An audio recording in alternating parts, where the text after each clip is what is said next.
Okay, first a question for you, Sebastien. Yes. What do you think of Reset at the end of the night? Is the band Reset?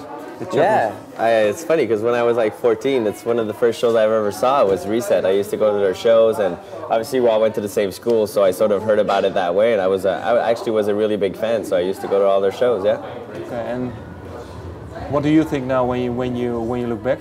When I look back, I think it was really fun. It was a great way to learn. I think it teaches us a lot of things. You know, I think it's one of the reasons why with this band we always take a lot of pride into doing stuff ourselves, into like being involved and knowing about the band, because our first band we had to do everything ourselves, so we were used to that.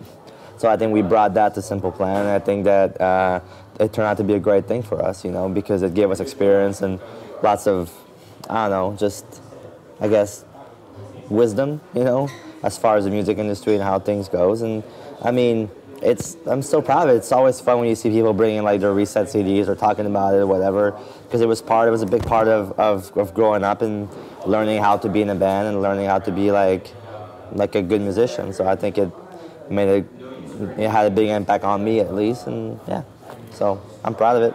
Well, how come? Why did you leave then Reset? Because I think you left after the first album. Yeah, I mean, like after the first record, it was kind of weird. Like we didn't really get along anymore. The band was kind of a little weird, and I left, and Cher kept going with some other guys. And then a few years later, we got back together and just said, that was stupid. We should have just kept playing music together. And we went to Simple Plan together, and here we are today. So kind of worked out. What did you learn then when you were saying, well, we didn't get along anymore, we didn't Reset? How come?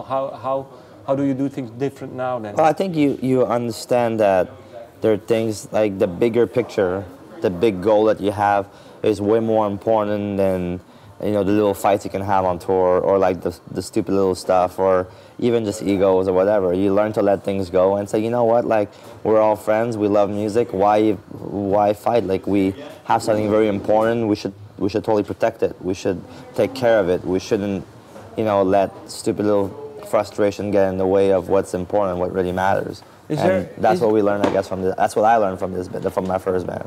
Is there one example that you were saying, well, that happened back then and that doesn't happen now anymore?